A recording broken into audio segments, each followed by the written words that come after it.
وَلَقَدْ يَسَّرْنَا الْقُرْآنَ لِلذِّكْرِ فَهَلْ مِن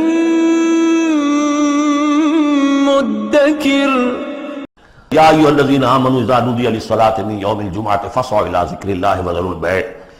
اے ایمان والو، جب تمہیں پکارا جائے نماز کے لیے یوم جمعے کے دن، یعنی جمعے کی نماز کے لیے، تو لپکو اور دوڑو ہر طرح کے کاروبار کو چھوڑ کر اللہ کے ذکر کی طرف، اور چھوڑ دو کاروبار۔ اور یہاں ذکر سے مراد نماز تو ذکر ہے ہی، اصل میں خطبہ ہے۔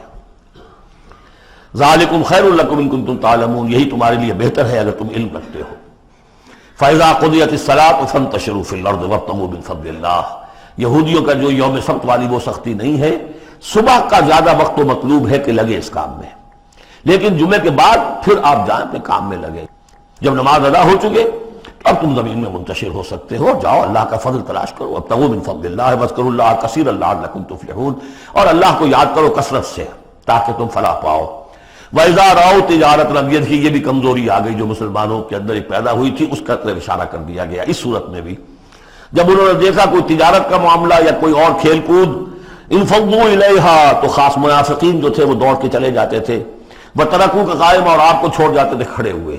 اور اس لیے کہ عام خیال یہ ہے کہ عام طور پر پہلے جو ہے خطبہ جیسے عیدین میں بعد میں ہوتا ہے، ایسے ہی جمعے کا خطبہ بھی بعد میں ہوتا ہے۔ سمجھا انہوں نے نماز تو ہو گئی، چلو۔